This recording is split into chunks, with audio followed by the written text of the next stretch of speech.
Good evening, everybody. Keith Engle here with TGI Sports Talks College Sports Huddle.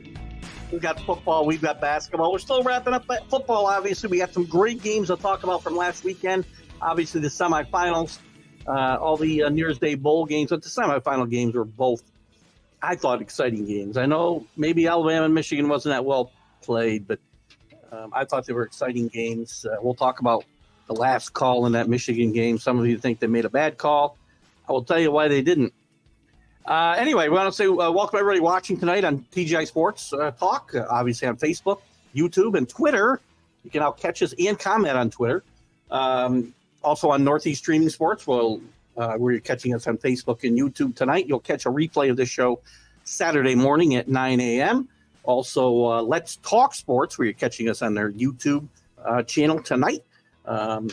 Welcome. Great content on both of those networks, by the way. Besides this one, but some great content from some great shows. I just got off the Northeast professional sports show, whatever we're calling it. I don't even know. Northeast Streaming Sports with Mac and Sonia and Pags and Jim, former Cowboy Jim, Jeffco. Great time.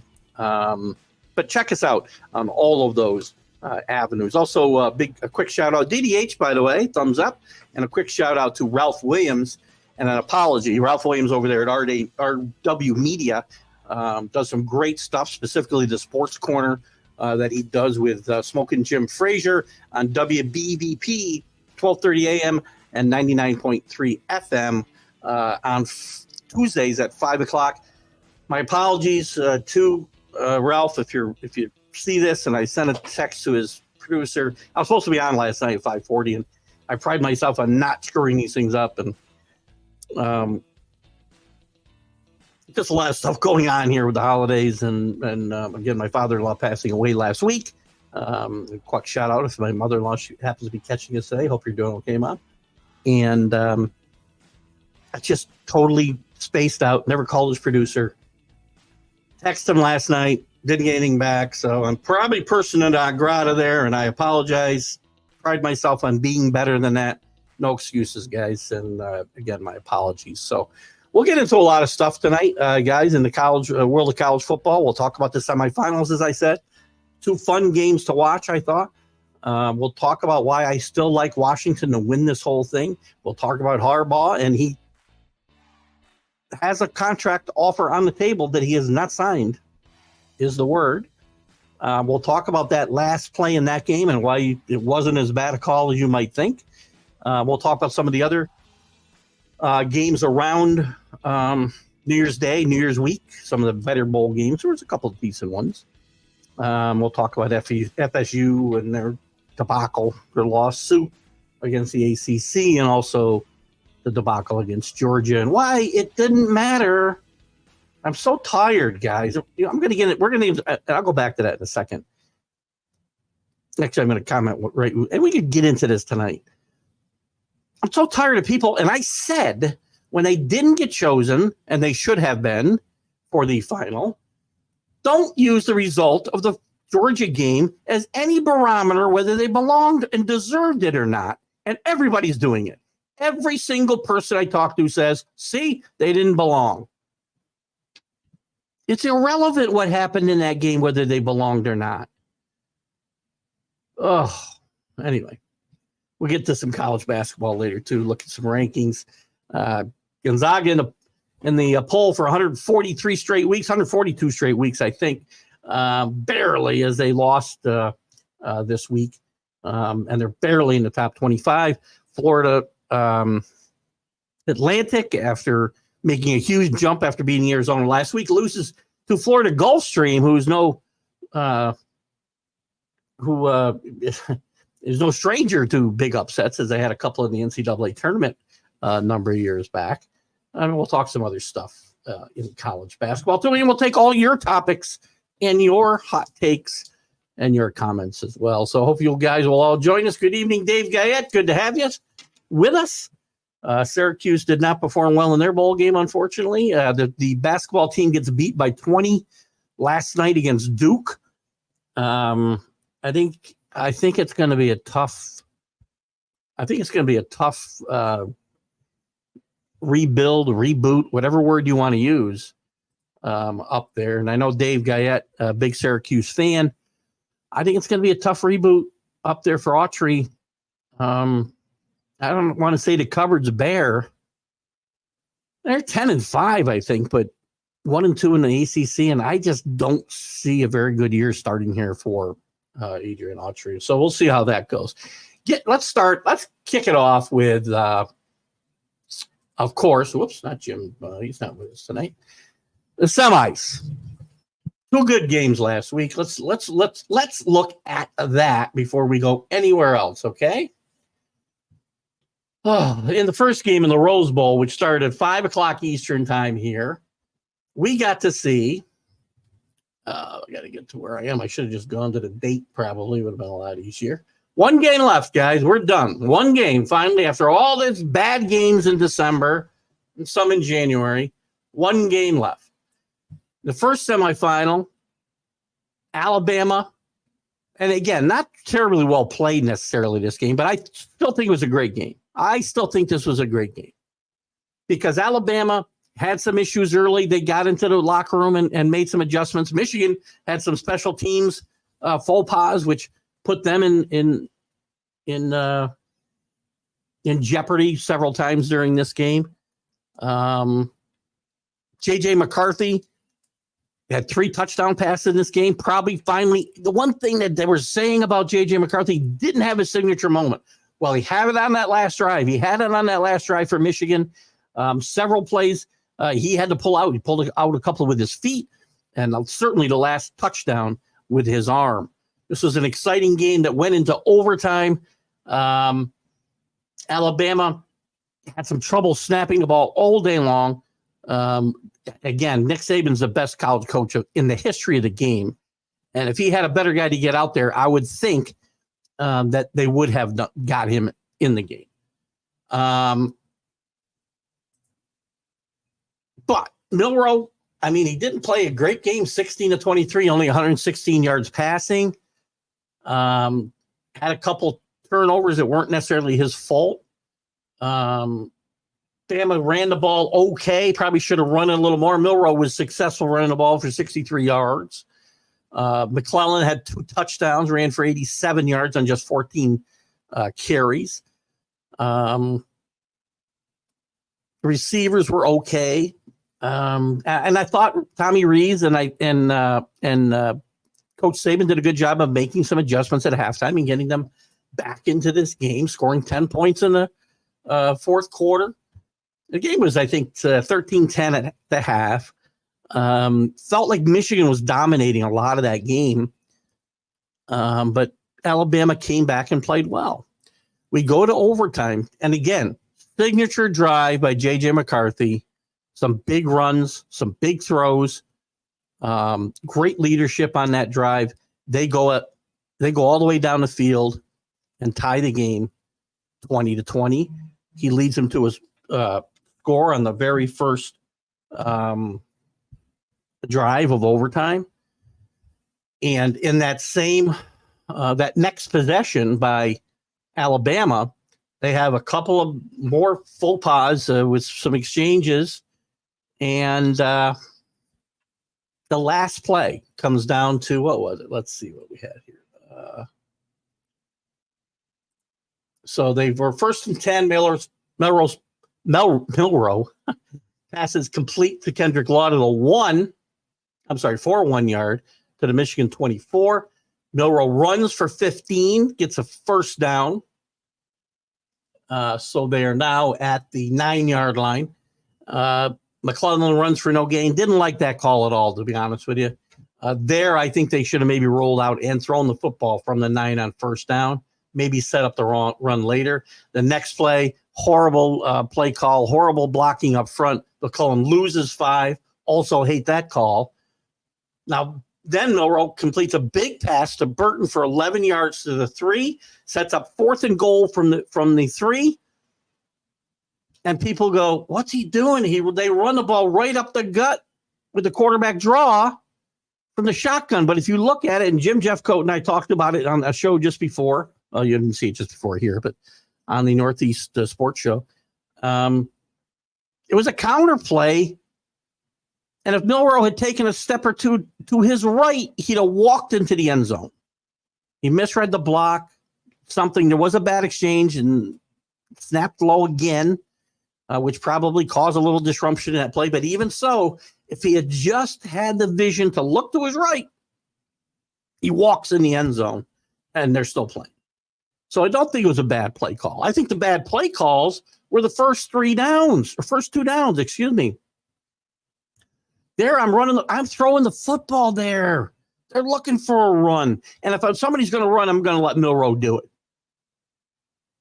So, again, great game. Nick Saban is still the greatest college football coach of all time. This team had no business being in this game the way they looked playing early in the year. This is Nick Saban's best coaching job. The way he coached this team up, the way Milroe grew during the course of the season. So Tommy Rees has a lot to do with that. The coaching staff in general has a lot to do with that. But that all ties back to Nick Saban. Greatest college football coach of all time. Jim Harbaugh has had a lot of detractors, both for Michigan being unable to get over the hump. Well, they're in the national championship game now, which he has not gotten to previously with Michigan. He'd led them back. Had a couple down years before last year, if you will. I guess last year. Oh, 2 years ago, too. So it was 3 years back. He had a couple of down seasons. They almost got rid of him. They made a lot of adjustments to his contract and his staff. The team came back. They finally beat Ohio State. They finally win the Big Ten. They finally get to a playoff. Now 3 consecutive years they've gotten to the playoff. Now they've gotten to the final against Washington. Harbaugh, for all reports, has a 5-year extension. I think $11 million a year sitting on the table waiting for him to sign. I think he wants to check his options with the pros. I really do. And as far as the nonsensical stuff with, again, I'm going to tell you again, we'll get into the other semifinal game in a minute. And I see a comment there, which I'll get to in just a second.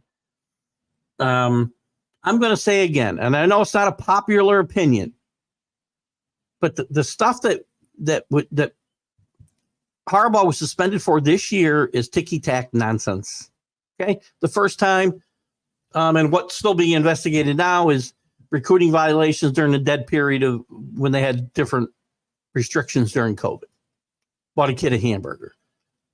Ridiculous. He tried to cover it up, lied to the committee, or the investigators, I should say, and gets suspended 3 games. The more serious offense, the signal stealing during the game, which everybody's trying to do stuff like this. By the way, if you don't think everybody's trying to do stuff like this, and this isn't exactly the same thing, but there's a company out there. Let me see if I can find it quick. I should have looked this up before. Football data breach. Let's look at this. Let me see if I can find this. Catapult. I think it's Catapult. Hang on. Let me see if I can find this. Catapult. Now, they either are or they are not. We don't know for sure. Are under investigation for having a security breach. Catapult now is like a software company, a tech company that stores a lot of this video for different schools. And some schools supposedly have breached the security of this company and gotten film on a lot of teams, but also Michigan, by the way. Anyway, I'm not sticking up for Michigan and saying what they did was right or cheating is okay. But what I keep telling you is that everybody's looking to get an edge. This is just another example of how everybody's trying to get an edge. So, I mean, wake up, guys. Wake up. Greg, pal, how are you? Good to have you with us. Patriots stink. You owe me a margarita. Greg, how are you, buddy? Listen, I told Mark to buy you a margarita. I understand, and this is a college football show, but we'll talk football for a second. Greg's a big Buffalo fan. Sorry I let your comment go for so long there, Greg. I did tell Mark to buy you a margarita, even though you had his wife rooting for Buffalo so that you could get two, from my understanding. But congratulations. Great victory for you this past week. And Greg, great to have you pop in tonight. Hope if you're a college fan, stick around. If you're not, tune in Sundays. We have a lot of fun on the Sunday Stream of Consciousness. Sunday Stream of Consciousness show is another great show. Which you would be a great fit for the comments in on that show. The audience drives that show big time, Greg. You'd be a great one to join in. So please do. And if you haven't liked and followed TGI Sports Talk, please do so, Greg. Good to have you with me tonight. And congrats to your Bills. You can do anything from win the division to be out of the playoffs this weekend. So good luck. Daniel Barry, Sports Highlights. Great to have you with us, Daniel. I'm doing well. How are you? How's it going? I'm doing well. Hope you had a great holiday. Hope everybody had a great holiday season, by the way. I was just getting through talking about the first game of the semifinals of Michigan and Alabama. And again, not a great game as far as gameplay goes. Alabama had some trouble with snapping the ball. Michigan had some trouble with special teams. But it ended up being a great game. And for those who think, why you run the ball into the up the gut, they aren't. They aren't. On that last play, 4th and 3, if Milroe looks to his right, he's got to walk into the end zone. They ran a counter. He misread the block, maybe because he had a low snap and didn't have a chance to kind of see where the lane was going to be. But wasn't as bad a call as it looked like. So good to have you with us. We're going to get into the Washington-Texas game in a little bit too, and we'll talk a little bit about the final. I still love Washington to win this championship. I said it last weekend when Georgia was out. Georgia was my pick.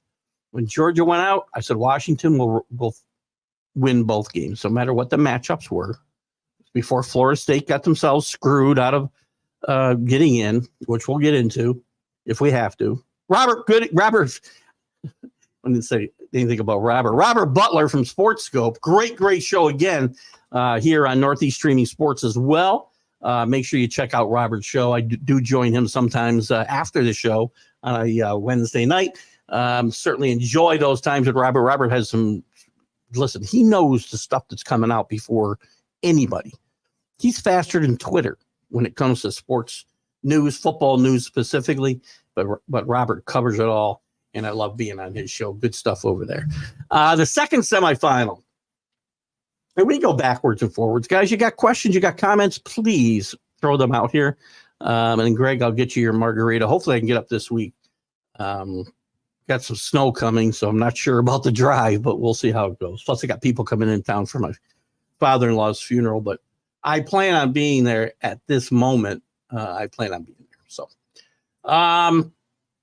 the second game. I should have just gone the other way. Washington faces Texas. Washington is a 4-point. And by the way, for all disclosure, first game, I bet Alabama plus 1.5. Second game, I bet Washington plus 4. This is a great game. I think Washington led the entire game. If I can get to the damn box score, I will freaking. Oh my God, I'm on a bad day today. You ever have those days where I've been off the last 3 days? I got to go back to work tomorrow. Maybe things will be back to normal when I go back to work. Oh, here we go. All right. So I believe Washington led every step of the way here. If they might have been tied a few times now that I think about it. First half, very evenly matched game. I liked Washington because I love Michael Penix. I have given Michael Penix. I've short thrifted Michael Penix. I said he was a great college quarterback who is not going to be any good on the next level. I no longer believe that, by the way. Yeah, football sitting here somehow getting into my screen. Well, maybe I'll leave it there. It looks better.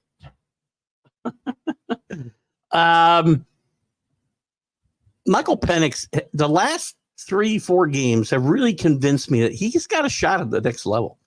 He's had some injury issues, which are going to be concerning to some NFL scouts. I do not think he may not even be a first-round quarterback. I don't know. but he played great. He's a leader. He comes up big in big moments. He has maybe one of his best, maybe his best game of his career here. Only 2 touchdowns, but he throws for 430 yards, 29 of 38, leads his team to a big fourth quarter touchdown. They were unable to run the football, except for Michael Penix, and they get it done. He's got 2 great wide receivers out there in Adunez and who's the other kid that I'm trying to think of? Polk, I guess. Jalen Polk as well. Robert says, right there with you. Thank you. Keith on Washington. Good to hear that, Robert. You know what it is with Washington? They just find a way to win. They find ways to win. The 2 teams that belong in this championship, in my mind, are there. Again, I didn't predict these teams. I had both these teams. No, I didn't. Take that back. I had Washington in the Final Four. I did not have Michigan in the Final Four. I had Washington. Ohio State winning the Big Ten. And I had Georgia winning it all. But as it all played out through the conference championships, the right 2 teams are in this final. Regardless of my thoughts about FSU belonging in the Final Four, they got screwed. Forget about the Georgia game. It's irrelevant. But Washington finds ways. Look at Texas did not play a bad football game. Quinn Ewers was not as good as he's been. Didn't turn the ball over. His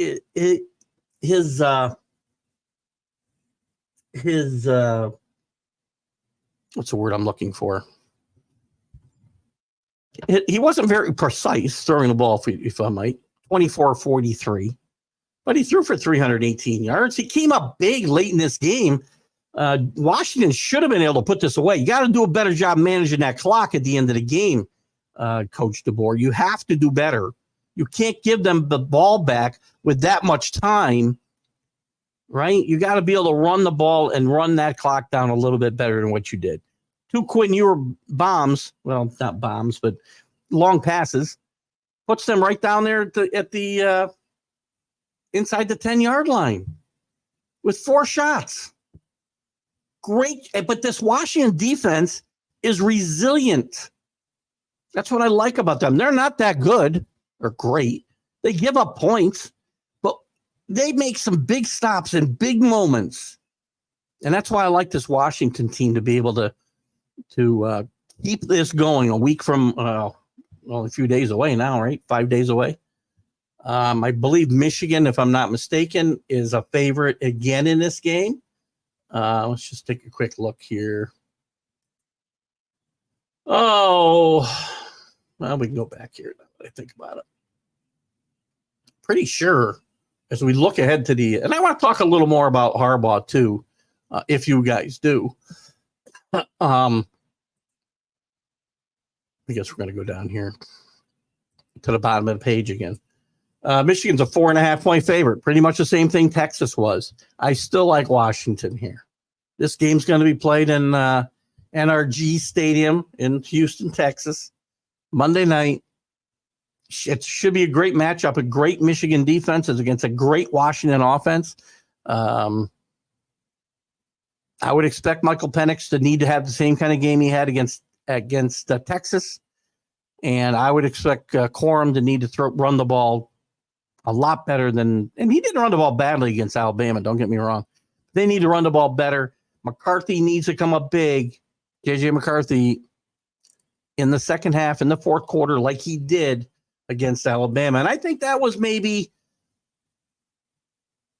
that moment for JJ McCarthy that guys look for. That was his defining moment of his Michigan career, maybe, was that last drive and the overtime drive, I suppose. But that last drive, he did a lot with his legs and with his arm and made a great throw for the touchdown to tie the game in the fourth quarter.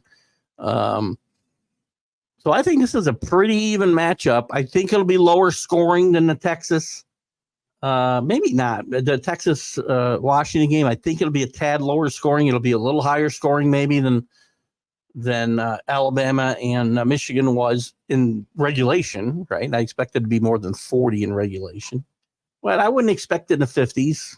I think high 40s, mid to high 40s maybe, because Michigan's going to score some points against this Washington defense because that's what they do. But they make big stops when they need to. And Penix and his receivers are just outstanding athletes. And Penix has shown himself to be a great leader at quarterback as well. So that's what we got left. The other games that we saw, did we see anything interesting? Tennessee didn't have a quarterback and still shuts out Iowa 35-0, LSU 35-31 over Wisconsin. Liberty, I would like to have seen them put up a little bit better. And kudos, by the way, to Bo Nix for playing in this game. Had a great game, 363 yards, 5 touchdowns. Liberty gets beat 45-6. You know, listen, it was going to be a beating. We were pretty sure it would be. I would like to see Liberty have no, Robert's not feeling well. I didn't even see I put this up. Sorry, Robert. I hope you are feeling well, feeling better. Robert will not be on the air apparently tonight. And I guess if he was, well, he'd be going on here in a little bit, now that I think about it. But hope you feel better, Robert. Anyway, Bo Nix, kudos to you. What other games did we like? There was a couple of good games. Listen, I did very well on the college bowl season because I picked only a few games. I bet the 2 semifinal games. I did bet Ole Miss, who did well. Who else did I bet that won?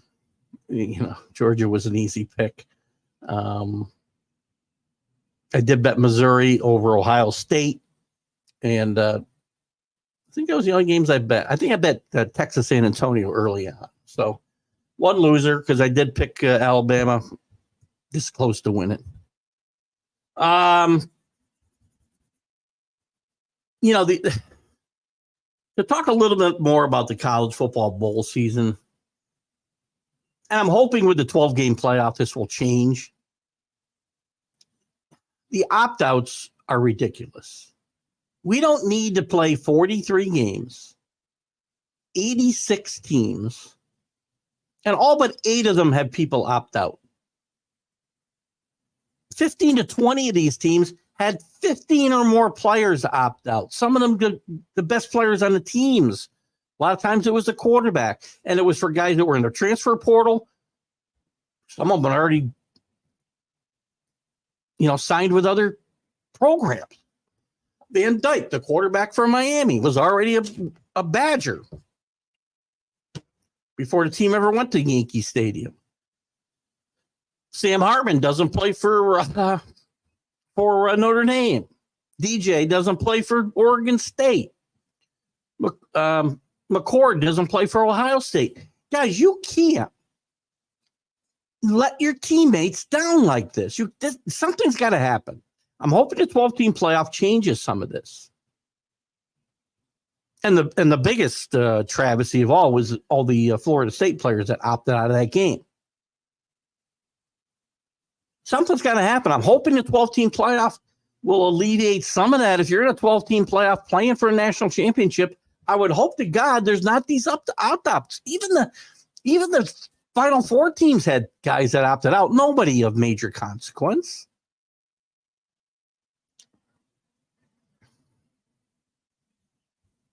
But you have instances like Florida State, and that's why I said to everybody, do not judge Florida State's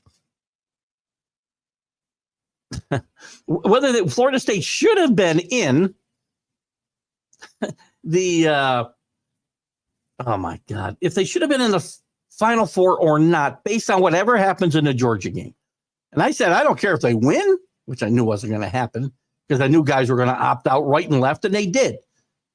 Half their starting defense wasn't there. A couple of linebackers, half 3/4 of their front four.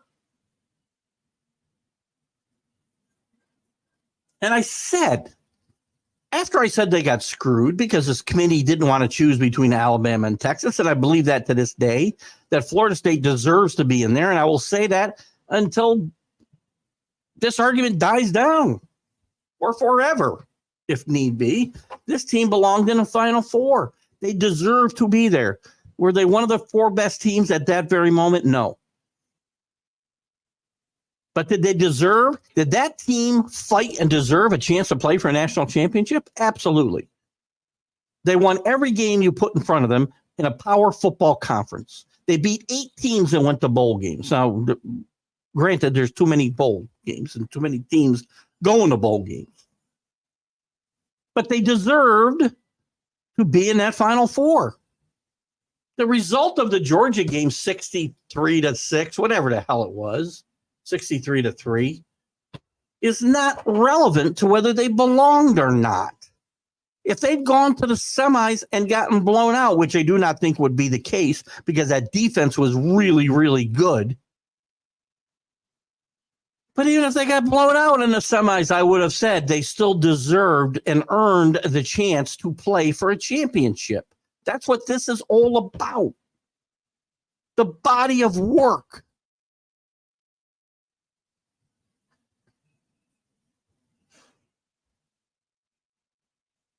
I mean, you want to make arguments about who the best teams are at the end of the year. Maybe I can make an argument that Mississippi is.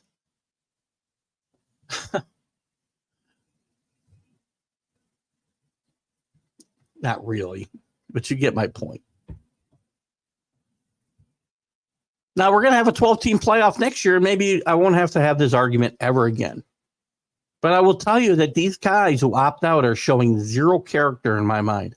I know in their mind that they've got a really good reason for doing it. Protecting their health if they're moving on to another program because they're moving on for playing time or for more money.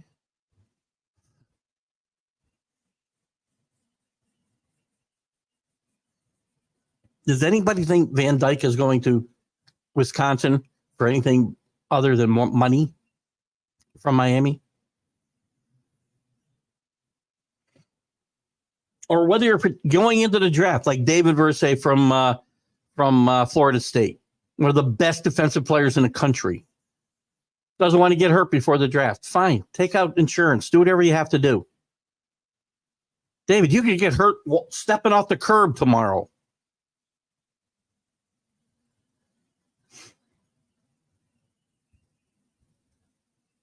You show a lack of character. I'm sorry.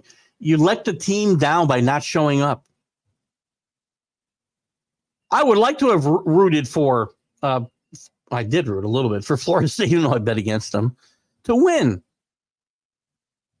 Because those kids that got left behind were left no chance. I had to listen to arguments all day Sunday about how the coaches sucked, the players didn't show up, and they weren't prepared.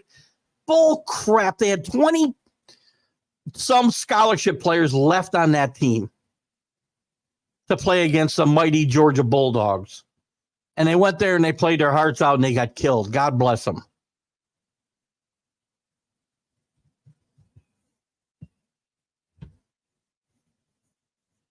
Those guys who let those guys go out there and take a beating showed a lack of character. And if I'm an NFL guy, I got to think twice about drafting one of these guys. What are you going to do when are you going to be like Pickens from Pittsburgh and say, I don't want to block, I might get hurt?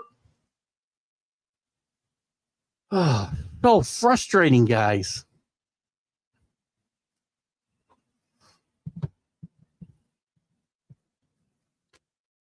But hopefully, maybe, and look we got 12 teams in a playoff next year.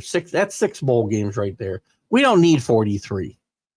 You had 5 and 7 teams like Minnesota getting in because there weren't enough teams. You had James Madison get in when NCAA stupidly has a rule that says you can't play the first 3 years you're in FBS. So that they would have gotten a bowl game. But they were only allowed in because there weren't enough bowl-eligible teams. Stop with these 43 bowl games. There's nobody there. How long is ESPN going? 40 of these 43 games, by the way, were on ESPN. How long are they going to pay the money out when there's nobody watching the games? They're basically unwatchable, most of them. And there's nobody at the games watching them either. I just don't know. I don't know what the answer is. I really don't.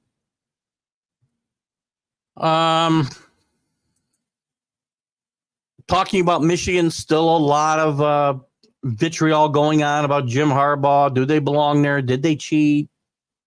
I will continue to tell you they didn't do things any differently than almost every program will do, which is to try to find an edge, whether it's trying to figure out what the signs are, which, by the way, anybody could do because it's not rocket science to figure out if I put up a freaking kangaroo and they run a draw, and I put up a kangaroo and they run a draw, the NCAA doesn't let them have radios in their helmets. This is what causes these problems. But I told you all of these teams are trying to get an edge. Now they had a breach at the security company that holds a lot of this footage, game footage. And one of the teams supposedly that had film stolen from them was Michigan. Or not stolen from them, but film of them stolen from this software company. So again, it's just more of, and if you don't think universities and programs were behind this, you're nuts. Now, Harbaugh, again, a very polarizing figure. The word is his contract extension is sitting there waiting for him to sign. The question is going to be, and good evening, Binge. How are you? Good to have you with us again tonight. Check out, in fact, put a if you would, the Back It Up Binge podcast. Put a little comment in here about when we can see your show and where, and I'd be glad to put it up. When dates and times, and I'll be glad to put it up, and where they can watch you guys. Assuming Facebook and YouTube. It looks like you're coming in from looks like YouTube. But great to have you with us, by the way. Back to Harbaugh again. So the question is going to come, if it's true, and there's a contract extension sitting on his desk waiting for him to sign it, what keeps him in Michigan? If they lose, does he want to come back and try to finish the job and worry about possible sanctions that are coming from the NCAA over this nonsense, by the way? If they win, does he want to try to go back-to-back, or does he just get out of town again before the sanctions come and go back to the NFL? Well, there'll be plenty of money waiting for him probably there as well. I believe the rumors are that it's 5 years, $11 million a year is what he's looking at. JJ McCarthy came out and said, he doesn't get the players have not gotten themselves wrapped up in the different allegations that have come down against the program this year, that they just go out and play, and they feel that the players go out and play the game the right way. And there were several players that came out and said this. JJ McCarthy is the one I'm seeing here. We did things the right way as players. It would be very unfortunate not to get recognized for all the hard work we put in and everything we've accomplished over this last year. But at the end of the day, that does not change the amount of accomplishment. I'm not sure why he says but at the end of the day, but because I think he's still saying the same thing. The amount of accomplishment, the amount of pride for being on this football team and just everything that we've accomplished, because we know what we put in. We know the work that we put in. We know the things we did the right way as players. Whatever happened with all the outside controversies, it's out of our control. And whatever the NCAA wants to do is out of our control. But we're going to appreciate the things we did control and accomplish. Well, good for you, JJ, because that's exactly what you should be doing. This team should not be penalized for some stupid rogue coach who went out and filmed some signals. And I'm not saying, we don't know whether Michigan ever used it. I don't believe for a minute that Harbaugh and the rest of the coaching staff and the program didn't know about this information. We don't know that they ever used it. We do know that other schools have gathered the same type of information on Michigan, but that's not been acted on. So I don't know. See what we got here for binge. Back to the binge podcast. A lot of pre-recorded episodes. Appreciate some subs as I grow. I love your show. Thank you for that. I still don't know the name. I keep asking for a name. I never get it. So I've been calling him Binge. So right now he's got a lot of pre-recorded episodes. Appreciate some subs as I grow. What's that mean? Appreciate some subs. I'm missing the jargon. I'm glad you love the show. I have a lot of fun doing the show, and I think you've tuned into the Sunday Stream of Consciousness, which I really love. I mean, that show just gets to be raucous sometimes, man. JB, see if I can keep that. I'll probably forget. I gotta burn this into my mind, JB. Good to have you. We'll have you on the show one day. Maybe we'll have you on the Sunday show to push your stuff, and we'll certainly help. I like to help other people. Like people helped me when I got started with this thing 4 or 5 years ago. I think it's going to be 5 years next summer. If I can do my math, I can't do math. Perth High School graduate. Can't do math. So anyway, J.J. McCarthy and Michigan talking about the fact that they should not be, judged by whatever else went around. Look it, and it's a lot of BS, man. The earlier allegations against Michigan were nonsense. The worst, again, like everything else, and I'm a big Watergate buff, and I'm old. So, the cover-up is always worse than the crime. Harbaugh tried to cover up the fact that he bought a kid a hamburger, basically, for crying out loud. Stupid. What else is going on here? The transfer portal's going hot and heavy. I don't know how much we'll talk about it, but we'll talk some about it tonight. I may wait a couple of weeks to get into it again. Brock Bowers, to nobody's surprise, announced he's going to go into the draft. He's projected as a top 10 draft pick. He'll be playing on Sundays for a long, long time. He's a great, great player. Gene Chizik, former coach, as we know, at Auburn, won a national championship there. Won't return as North Carolina's defensive coordinator. He has not been able to turn the corner. That team just cannot play defense. And it's very odd. And again, it comes down to getting players. That's it. And Gene Chizik has not really made a huge difference there, and he's made his bones as a defensive guy. So they'll look to move on from him. And Liberty's quarterback, Salter, will enter the transfer portal in the transfer portal news of the day, will you? A little bit of college mailbag questions. What do you got here? Who we got here? He's Soder. I'm sure the Eastern Illinois will suffer for the full wrath of Michigan's misdeeds. I'm not sure I understand the allegation, or the context of this statement. He.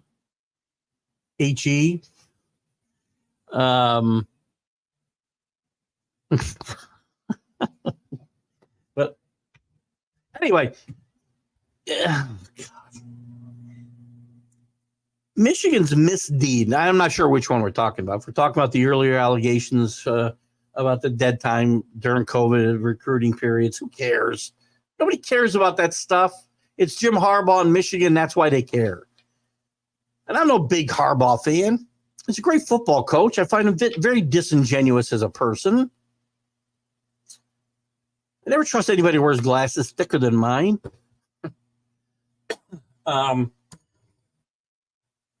That's a joke, by the way. And if you're talking about the signal stealing, the NCAA leaves themselves open to these things. It's 2024. High schools use headsets and helmets. High schools, not the NCAA. Division I. They use it below. They use it in high school. You can't make this stuff up. I'm curious. So, HE, there you go. Maybe he'll. John's a great coach too. Jim's a great coach. You can't listen. And I say this a lot, HE, and I appreciate your opinion. I appreciate everybody's opinion. I don't agree with all of them. I think everybody's entitled to be wrong. And believe me, I'm wrong a lot. John Harbaugh's a great football coach. So is Jim Harbaugh. Name me a situation where Jim Harbaugh has not gone in and made the team better. He coached in a wasteland of San Diego in Division I football and won. He goes to Stanford, who is in probably as bad as they are today when he gets there, and turns them into a winner. Now, Andrew Luck is a great guy to have to help make that happen, but somebody's got to recruit him. So he turned Stanford into a winner, a team that was really close to playing for a national championship before he left, by the way. A break here or there, and they would have been in one of the playoffs back in, I want to say 2013. I could be wrong. He goes to San Francisco in the pros and turns that organization around that had not been any good for a number of years. Gets to a Super Bowl with a tricked up offense because he's got a quarterback who can't play, who has no accuracy. He runs a pistol, goes to back-to-back NFC championship games and gets to a Super Bowl, loses to his brother, John. A lot of people, without a quarterback, a lot of people will tell you that they won that game maybe without the power outage. I don't know. John's a better coach. Don't know. I would say they're just as good. They're very good coaches, both of them. Okay. So again, appreciate the opinion. I mean, I'm guessing, HE, I need to know, and welcome to the show. I didn't welcome you to the show. I believe it's your first time with us, at least first time commenting. And if I'm wrong, I apologize. But tell me, if who do you root for, by the way? You gotta be a Ohio State guy or a Southeast Conference guy or something like that. I'm just saying, maybe not, because whatever. Harbaugh's a very polarizing figure, right? You love him or you hate him. Me, I don't like Jim Harbaugh, the person. I think he's very disingenuous, but I think he's a great coach. I hope he's not coaching the Patriots next year, but that's a different story. Hello, Augustin. How are you? Your Ducks rolled. I've talked about the Ducks rolling over Liberty. Would like to see Liberty put up a better fight for the Group of Five banner, if you will. But kudos to Bo Nix for not backing out, not playing, or I'm sorry, not playing in this game. My wife would kill me for that syntax right there. But and again, hi Augustin, how you doing? But congratulations and kudos to Bo Nix for playing in that game. I don't know if I want to get into this or go into the college basketball. Let me look at some of these mail questions. A lot of people are wondering whether if Michigan wins the title, will that title get taken away? That was a little bit of why we were talking about the J.J. McCarthy comments. I don't think this title would be tainted at all. I like Washington to win the game. I already said that. But I don't think this is tainted. The players played well on the field. They won without their head coach in 6 games. We don't even know if they use these signals. And, man, as I said, who can't steal signals, man, during a game if the guy's putting up a freaking giraffe for a signal? You ever watch the way their signal plays in college football? Gustin's doing well. Good to hear that. Hope you had a good New Year, Gustin, and welcome to 2024. No, you can't take away their title. Doesn't mean sanctions won't come down after it, but, again, I've told you before, everybody's looking for an edge. Everybody. Ohio State, Rutgers both helped Purdue 2 years ago in the Big Ten championship game with information about Michigan and their signs. Reported SI, which I guess is not a reputable magazine anymore, so we just ignore that. Because as much as I hear there's evidence, which there is, this guy got fired. This guy did what he did. We don't know that they ever put the information to use. Do I think Harbaugh's lying when he says he doesn't know anything about it? Probably, yes. My argument is not that what they did was okay. My argument is they're all looking for an edge.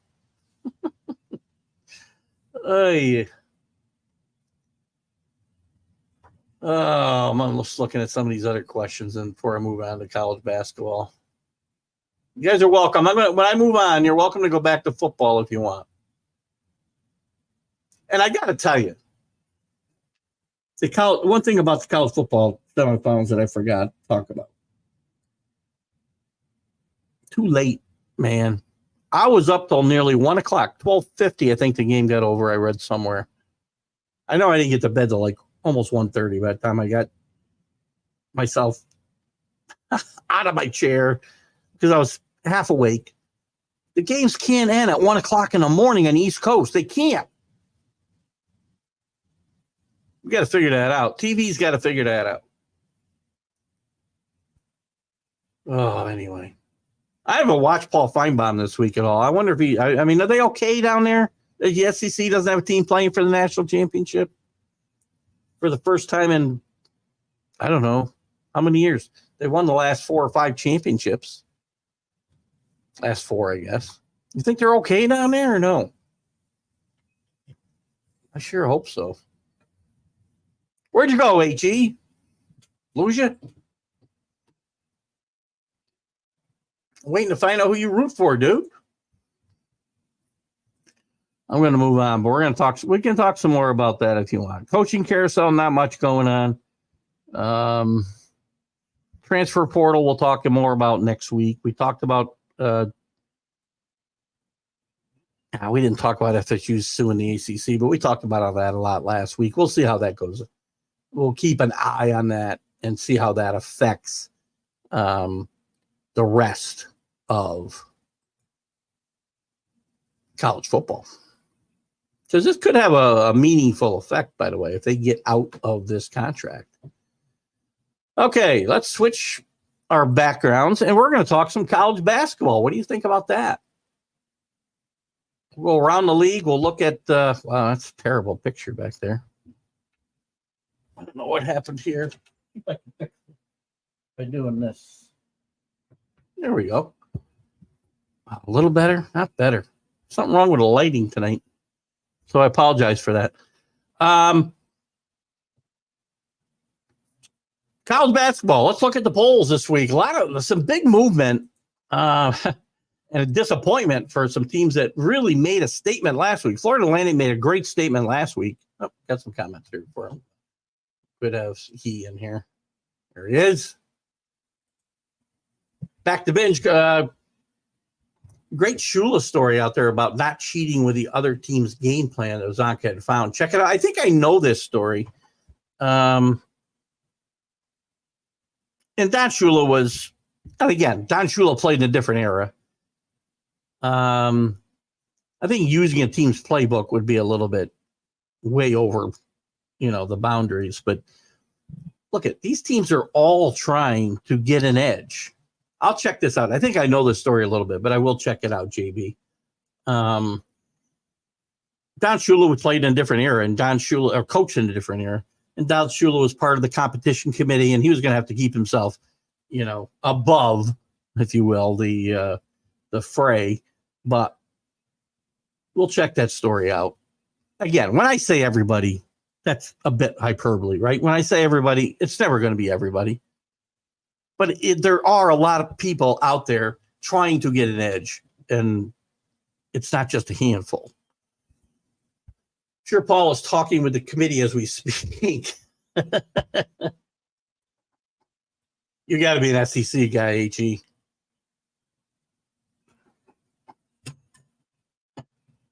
The original. No, that's funny.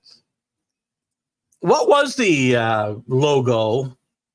You must, if you're saying that, you must be dating yourself. Horrific logo on my jacket. By the way, in all fairness, I'm a Miami fan by marriage.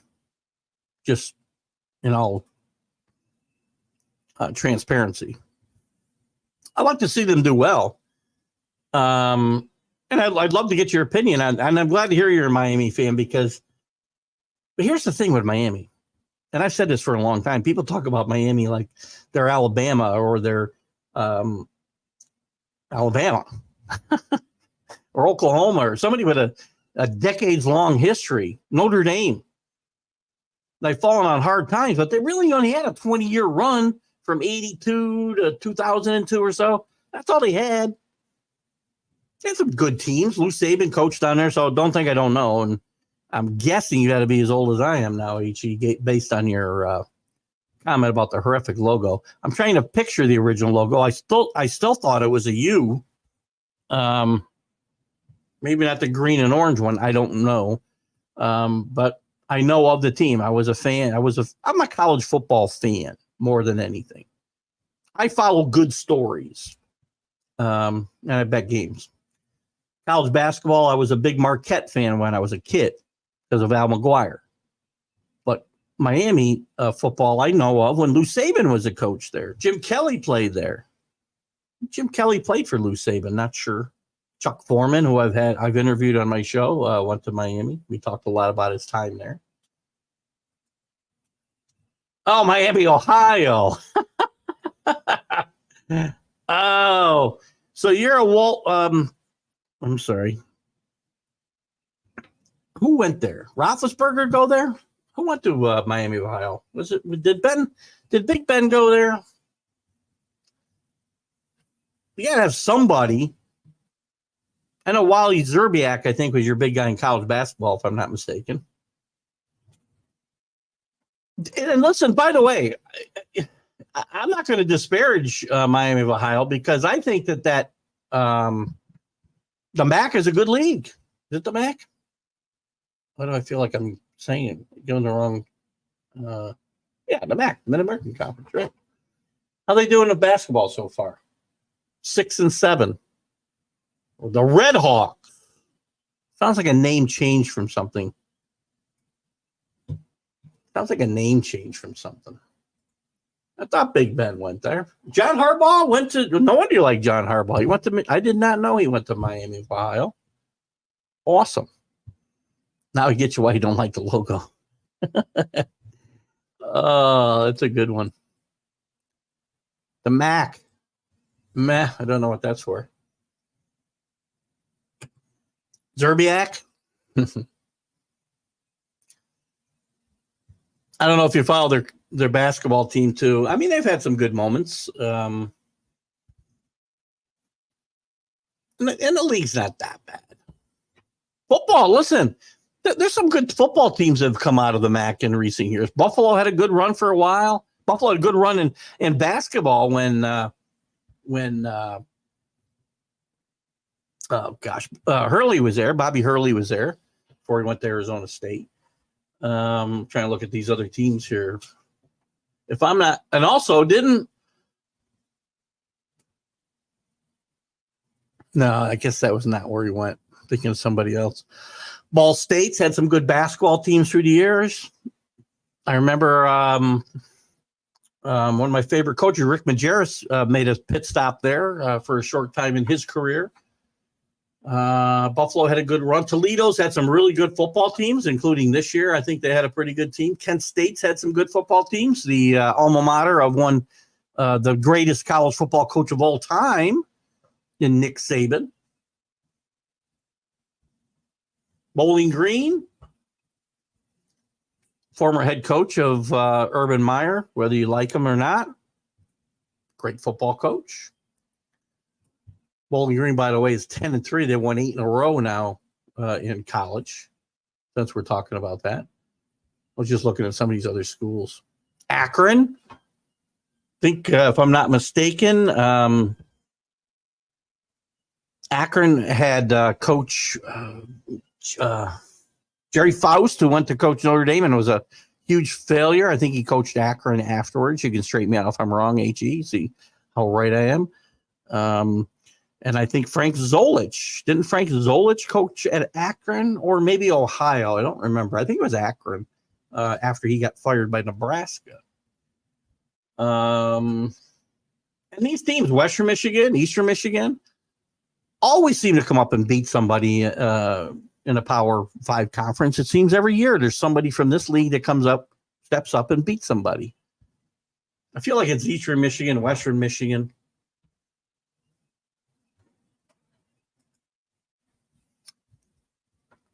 JB, your buddy played O-line at Ball State and was laid out by Offerdahl from Western Michigan. He was a good, I want to say he was a linebacker. Am I right? Anyway, that shows you some really good football being played in the MAC. So thank you for bringing up the MAC tonight, HE. I like to talk. Here's the thing. One thing I like to do on the show is not always concentrate on the big guys. I like to look at the power, like in football, the group of 5 conferences, the ones that don't have that designation as a power conference. I'm always interested in who's trying to chase down that New Year's Day bid. It was Liberty this year, and it didn't turn out well for them, but it has in the past. Tulane did very well last year in beating USC. So anyway, NIL's killing MAC football. Need a new level. Well, there's a lot of talk about this. Charlie Baker, the new president, president of the NCAA, who took over from Mike Emmert, who did a horrible job, by the way, has already broached the idea of having different levels. And I can see, and again, this is why the NIL is not such a great thing. Well, let me ask you this, HE, too. Since we're on this topic, Charlie Baker has come up with a couple of ideas to try to help college basketball or college football specifically. I don't think this would apply to anybody else. His proposal would apply to anything with college football, at least for now. Different levels, as you mentioned here, a level where they can and other mid-level teams can go and compete for something. He's also proposed possibly paying at the top level, paying a flat salary and then controlling the NIL a little bit more. So he's proposed a couple of different things, which are a bit controversial, but so you'd rather have a different division above something between FBS and I'm trying to think what's just below it. FBS 1A maybe? Is that what it is now? Used to be easy. So you'd want to be somewhere between where they are and where the the North Dakota states and South Dakota states are. You'd like a division in between there where they have a chance to compete against each other for a national championship. That and you don't think with the expansion to 12 teams. And let me ask you this. I got this, Keith. First of all, you don't think the 12-team expansion will help you. And when I say that, obviously there's going to be still the power conferences are going to dominate those 12 spots except for one spot. We know that. But if they went with a proposal that I was in favor of, and I did not steal this from anybody, it's been talked about for decades. So when Basement Bob tries to sue me again, please, guys, I didn't bring this up myself. And that's okay. We're talking more football, too, by the way. I got my basketball court up. I proposed, and it wasn't my proposal. I backed a proposal where it was a 16-team playoff, HE, and I want to get your opinion on this and see if you'd still want to drop down. The playoff was 16 teams. Every conference champion got into the playoff. All 10 conferences, including the MAC. And then there'd be 6 at-large teams, which obviously are going to go to the power conferences. We know that. If there was that type of setup, would you prefer to stay at FBS knowing you might get an upset here or there, you probably still weren't going to get a chance to compete for a championship, most likely because of NIL and other factors. Again, by the way, it's not just the NIL. It's the transfer portal with the NIL. It's what really hurts, I think, conferences like the MAC. You need to find some really rich alumni and you can compete. But I'm curious, if we were to give you your league champion a chance to play for the championship every year, knowing, maybe you'll get an upset in the first round, but you're not going to have a real chance to probably, except for, that once in a blue moon, all the stars align seasons where one of these group of fives would have a chance to win. Would you not sign up for that? Would you still want that separate division, and which I'm assuming is going to have to include almost all the group of five conferences, right? When you talk about a separate division, I mean, you're talking about, I got the football up here, or the basketball up here right now. Hold on. And if you got something up there, I'll get to it in just a second, guys. I promise. And we'll get to some basketball before we wrap up. I promise. So probably American Athletic Conference, although I think that probably would stay at FBS myself. Conference USA, all your independents except Notre Dame and Army.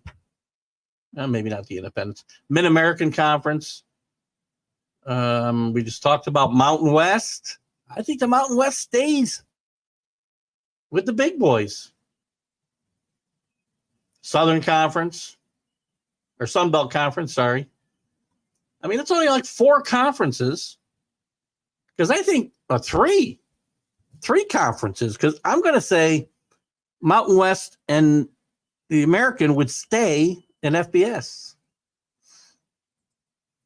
Anthony Price, good to see you with us. Every division leader goes to the playoff. That's smart. See, that's, again, I'm not the guy who came up with it, just so you know. I don't want to get sued by Basement Bob if you don't know the story. I did a vlog on this like 3 years ago. I used to do these 12-minute vlogs. I'm going to get back to doing them, by the way, because it was a great way for me to vent, just me vent for 10 or 15 minutes. I did one on this topic.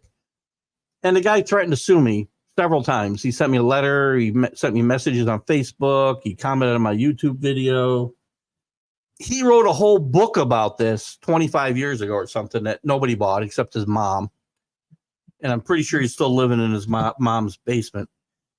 But the guy's threatened to sue me several times. And I pretty much said, go ahead, have fun. I didn't do anything. I didn't say it was my idea. I didn't read his book. And I've heard 1,000 talking heads talking about this forever. 10 champions, 6 at larges. Anyway, HE. If conference champions were guaranteed a slot, kids would go and stay at mid-level programs. So yes, there you go. So that's the answer. Because I don't think these schools really want to go down. I mean, I know there's good football being played at other levels, right? It's not, they can't compete. They move up, the James Madisons of the world, Old Dominion, in recent years come to mind. There's somebody else that's slipping my mind that I think just moved up as recently as well and hasn't done badly. The South Dakota States, the North Carolina States, really good football being played there. I don't doubt that they could move up and probably compete within a few years. Not for national championships, but for whatever conference they ended up in. But there's no doubt that there's a prestige thing being part of the FBS level. And more money. So, and again, I do think this is the only way to go. NCAA basketball, every league championship is guaranteed a slot in the NCAA tournament. Now, again, there's 68 teams. There's too many teams probably in basketball. But I don't think 16 teams out of 131 in football is ridiculous. And your kids would stick around with a chance to play. Because if I'm from Ohio, and I can't get on Ohio State. Well, I want to stay home and maybe take a shot at a championship with Miami of Ohio. Yeah. I will say this, though, HE, I think they do need to clean up the NIL a little bit. There needs to be some kind of, and I don't want the government running it. Jesus Christ. They lose money with the post office. They had a freaking, two things. I don't want the government running my healthcare, and I don't want to run my college football. Okay? We'll leave that at that. But there does need to be some kind of regulation on the NIL. It's gone crazy. It's gone crazy. What Charlie Baker is recommending is basically that the schools are going to be in control of the NIL money anyway. They're going to pay this $30,000 out of it. They're going to pay what other kids, there's going to be some kind of checks and balances, but the schools would be, in all transparency, they'd be in control of the money. They're in control of the money now, right? They're not supposed to be, but they are. So we need to clean that up. And look at the transfer portal. You can't just let kids keep moving around and be free agents year after year after year. If a coach leaves, transfer portal, no problem. If a kid transfers once, you're not doing it again. I'll give you one time to transfer without sitting out a season, and that's it. And by the way, if you hit the transfer portal and you don't play in your team's bowl game, you're going to reimburse the school for your education costs that they picked up for you. This will keep kids playing, I think. There needs to be a penalty for these kids to keep them playing and not opting out of bowl games. How Miami of Ohio do this year anyway? 7-1, good season. How they do in their bowl game, I don't know. I don't want to look it up right now. You can tell me, HE. Again, really good championship game with Toledo and Miami. I'm wondering how many kids opted out of their bowl game and make the SEC play north of the Mason-Dixon line in the playoffs. You know what? Not a bad idea. Now, they did make Alabama at least go to California to play this year, so there is that.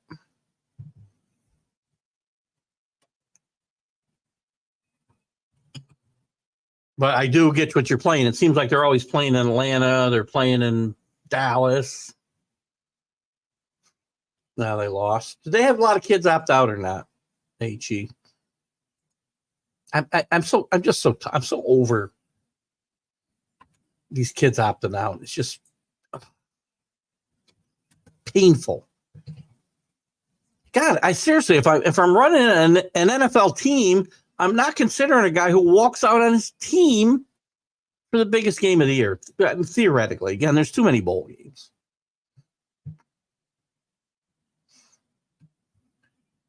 Anyway, I digress. The basketball poll. Gonzaga's in for 142nd consecutive week, but nearly blew it because they lost to San Diego State in the Final Four last year. I mean, last year's Final Four in basketball is a great example of how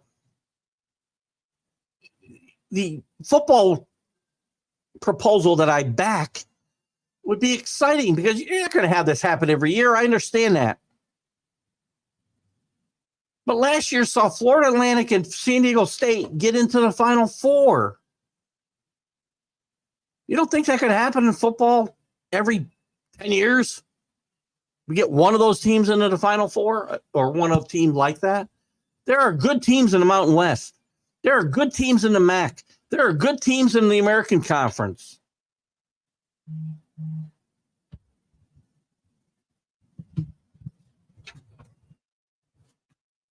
Got to look at that.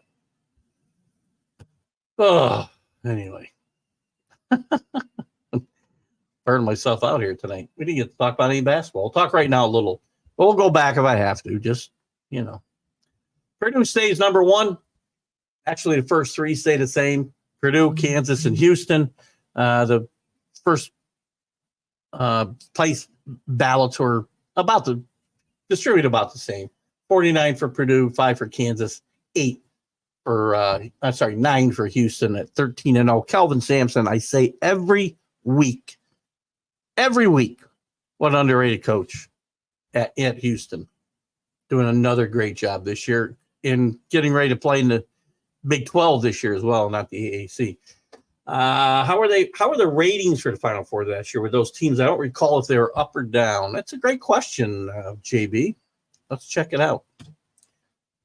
Look, I will tell you this too. For TV ratings, I guarantee you, if you have, Kansas and Duke and North Carolina and Kentucky, they're always going to be higher than whatever. So this would be 2023 college basketball Final Four ratings. So check it out. I feel like they were okay. Well, maybe not. The men's title game hit a low. Now, remember something, too.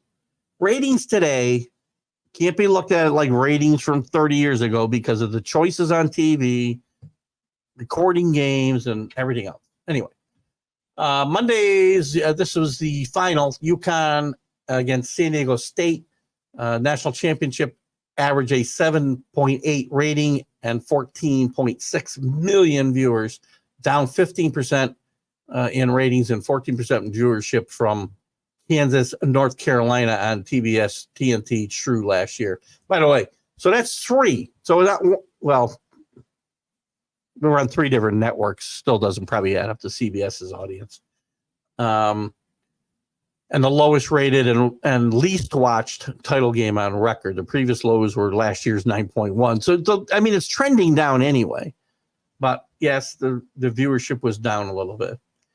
Trying to see what it was. I want to see if we could get the Final Four. And, again, remember, the game wasn't all that exciting that day. But the semis were really exciting.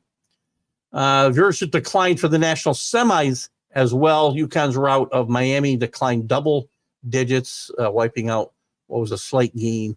So San Diego State beating Florida Atlantic actually had a better rating than the previous year. So I guess it's kind of a up and down thing, but that's a great question, JB, to be looking at. The TV is going to run everything. Ratings are going to go down anyway because you're going to have to start paying for these games pretty soon. Rick Sherlock shows up with 10 minutes to go. Good job. Rick will close us out tonight. Thanks for showing up tonight, Rick. Good to see you. How are you, buddy? By the way, again, Rick, I was talking about the college football semifinals. And I talked with Jim Jeffcoat before tonight's show, and then previously as well, as we were talking a little bit through Messenger. The last call in the Alabama-Michigan game was not a bad football call. The bad snap, which we know caused some havoc throughout the day. Milroe takes a blame for a lot of what went on, but getting into football was a problem. The last play is a low snap. It's not just a dive. It's not just a quarterback sneak up the middle. It's a counter play.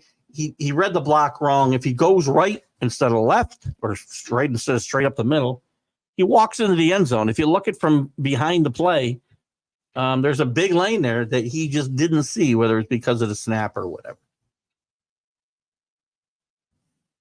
Oh, where am I going to get here? We're still talking about Cinderella stories work, but I don't disagree there. And guess what? And we're on college basketball and comparing college basketball's tournament with a possible, and Rick, I'm worried about getting sued again, the 16-team tournament where I said all the conference champions get in, and that I didn't propose, I just backed, supported.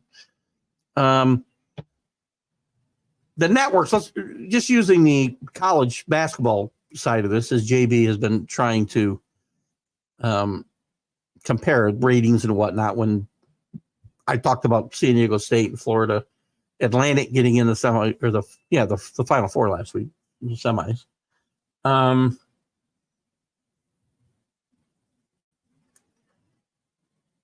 Networks want to see upsets. They love the Cinderellas, but they like them early, right? They want them that first Thursday and Friday, maybe even the second Thursday and Friday, but then they want to see the big boys in the Final Four. They want to, and maybe even playing for the Elite Eight or playing for the Final Four. In the Elite Eight, they like to see the big guys. The first two rounds, they want to see upsets. They like that. It's good for the average, I guess, the casual fan. But after that, they want to see the big guys get in there because of ratings. They're paying a lot of money for these. I get it. But it doesn't happen enough to me to really warrant an issue there. People are asking why they didn't come out with a shotgun with all the issues. Many quarterbacks only know how to play out of the shotgun. A good point. And I tried to bring that up tonight. I couldn't get it. Or was it tonight we were talking about it? Oh, yeah, but I didn't get a chance to ring in on the Northeast show tonight before this one. Mac brought it up again. I saw him put up a post. A lot of these kids don't take a snap from center ever. I'm trying to remember if I see Milroe take a ball under center all year. I'm not sure that I have. I'm really not sure that I have. So again, do I think the play call was bad? Not really. You know where I had a problem, Rick? We're not going to get any college basketball in tonight. I apologize, college basketball fans. The first two plays where he runs the ball, they hadn't run the ball well pretty much all day, except Milroe. I mean, I guess they ran it okay, but he runs the first play up the gut, no gain. Second play up the gut, 5-yard loss. I'd have been rolling if you're going to run the ball, then roll Milroe out and run the ball that way, and give him a chance to throw the ball as well. So you got an RPO there, and he's got a decision to make. They gave away 6 yards in 2 plays. Then Milroe completes a nice pass down to the 3 or whatever it was for the 4th down play. So the big problem was not the play call on 4th down in my mind, which is a good call. I think it caught Michigan off guard because they had a lane to the end zone. But the play calls on 1st and 2nd down were atrocious. Atrocious. Well, I can't get your comment up here. There we go. HG says Iowa might be the only team taking snaps under center. That's it. No, that isn't working out real well. Good point. They're still running offense from 1975. Chuck Long was running that offense back in the 70s. 80s, whenever he was there. Big bust. Let me get a little more college in here. Can I go? Yeah, we'll probably get cut up. Well, no, we'll go a little long if we have to. If you guys want to keep chatting, we'll go a little past 8:30, not too far past. What'll happen is that you Roku viewers, if we go past 8:30 or 9:30 10:30 in your case, then you're going to lose the last few minutes of the game or the show. That's okay. So I haven't gotten past the top 3. The next 3, UConn still hanging in there. They move up a spot. Tennessee up a spot. Kentucky up a spot. Marquette up 3. I love Marquette. I love what Shaka Smart's done there. I think Marquette is a true national championship contender this year. We'll start talking about that in the next few months. It's a little bit early to start talking, but listen, this is wide open. I truly believe there's about 14, 15 teams that can win a national championship this year. And we'll be talking about it more. And Marquette is one of them. North Carolina, 9-3, up to 1, up 1 spot to number 8. Hubert Davis trying to rebound from a disappointing season last year. Illinois, 10-2. Some problems within the program there, but off the court issues. They're up 2 to number 9. Arizona falls 6 spots. Tough couple of weeks for Arizona, falling losing to Florida Atlantic, and then who did they lose to most recently here? Sometimes they're at the top, sometimes they're at the bottom. They lost to Stanford. So they beat Cal and lost to Stanford, who is not setting the world on fire. So Arizona with a tough couple of weeks here. Oklahoma moves up. They're 12-1 now, moves up another spot. BYU up 2. Colorado State still 12-1. Up 2. Duke up 2. Memphis up 4. Clemson up 2. 11-1 as we get ready to start conference play. Remember now, guys. Florida Atlantic, the big loser, as I said, losing to Florida Gulf Coast, who's got a history of winning big games. A few tournaments ago, they got to the Sweet 16, don't forget. So this team, again, it's not necessarily relevant. Those kids are all gone. The coach is long gone.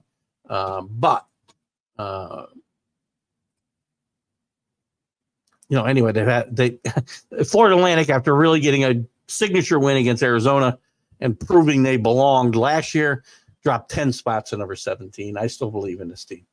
Baylor drops 1 spot to number 18. James Madison, 13-0.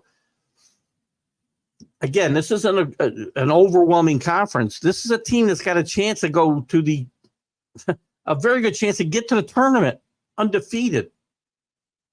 Very hard to do these days. Possibility for James Madison.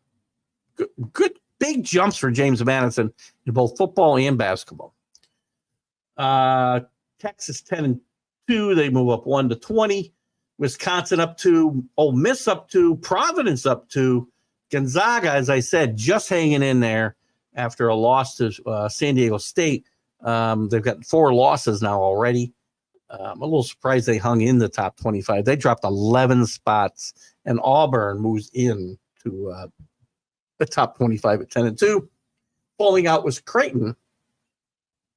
They were 22 last week. Teams just outside San Diego State and Creighton, Colorado, Utah.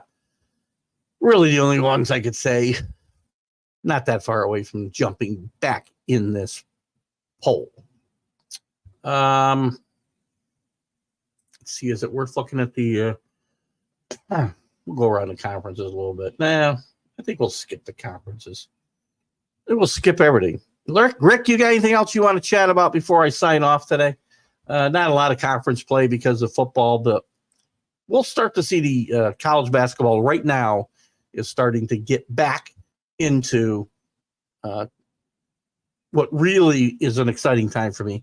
All these games, I haven't watched a lot of college basketball because of football being on, because I like the league play.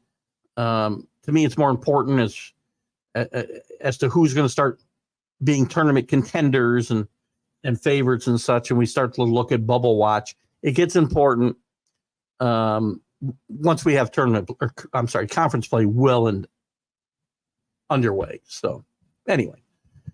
I guess we'll finish up with, is there any big stories in college basketball that I haven't touched on? I don't think there are necessarily, but we'll look real quick.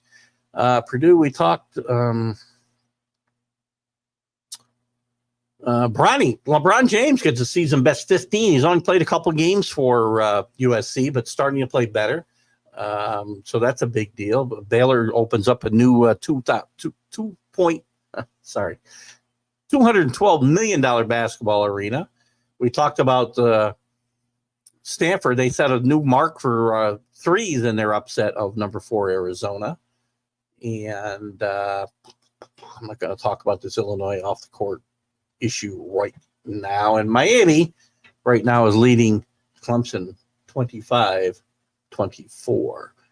That's about all the time we got time for tonight. I guess we won't go long. Rick, sorry you didn't join us sooner. We talked a lot of college football tonight, and I'm sure we'll talk more of it come Sunday. And please, all you newcomers, join us Sunday for the Sunday Stream of Consciousness here, right here at 8:30 a.m. 8:30 Eastern Time, Sunday mornings. We got the Are You Serious with the Mad New Yorker. We'll debate some stuff on Friday at 9 a.m. We've got the Major League Baseball update we'll return with at 3 p.m.